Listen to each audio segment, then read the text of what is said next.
Today on Forbes, how these French founders built a Warby Parker competitor that's even more affordable.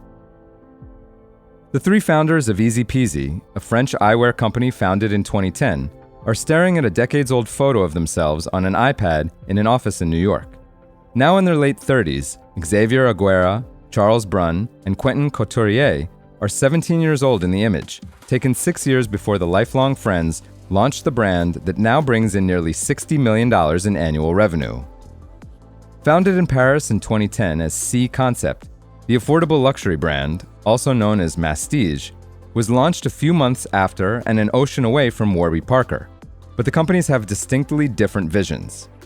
Both sell premium readers, sunglasses, and blue light glasses for less to chic customers who don't want to spend a fortune to see and be seen. Izipizi's prices range from about $50 to $75, while Warby Parker starts at $95 and goes up. But Warby Parker famously launched with a direct-to-consumer strategy, while Chic opted for a brick-and-mortar approach. Both brands understood their customer. American consumers wanted the convenience of trying on glasses at home, while the French valued the in-store experience. Warby Parker has obviously been the more successful of the two.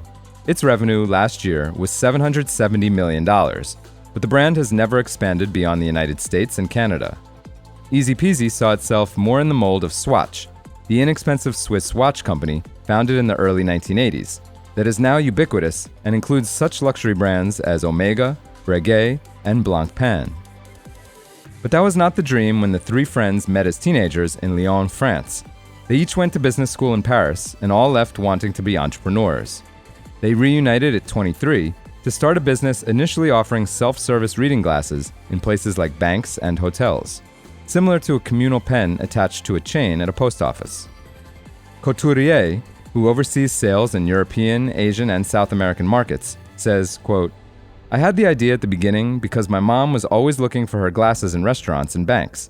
She would say, 'Could you help me read? Give me your eyes.' Our tagline was clear vision at your fingertips."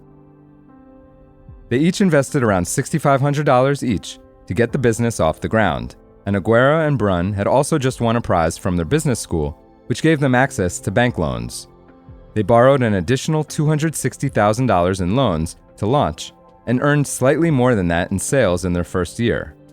They doubled their revenue in 2011 and then grew again to around $850,000 in sales in 2012.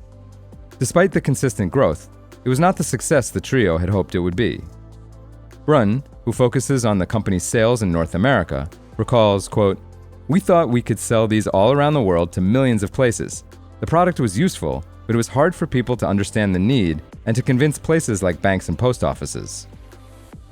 The first 2 years in the eyewear business showed the trio that there was also untapped potential in the more traditional market of reading glasses. So they pivoted in an effort to, as Brun says, quote, "reinvent reading glasses from conventional products to a sexy lifestyle and fashion product." They raised nearly $800,000 between two fundraising rounds in 2012 and 2013 from friends and family to support the new vision, which initially gave a minority equity share to two lead investors. Now working with a manufacturing company in Taiwan, they began selling their new glasses at trade shows to meet buyers and retailers from around the world. Their big break came when they launched in the luxury Parisian boutique Colette. Chic earned just under $4 million in revenue in 2013, also making a net profit for the first time. From then, the founders understood how to scale the brand. They started launching the product across Europe's most fashionable department stores and neighborhoods.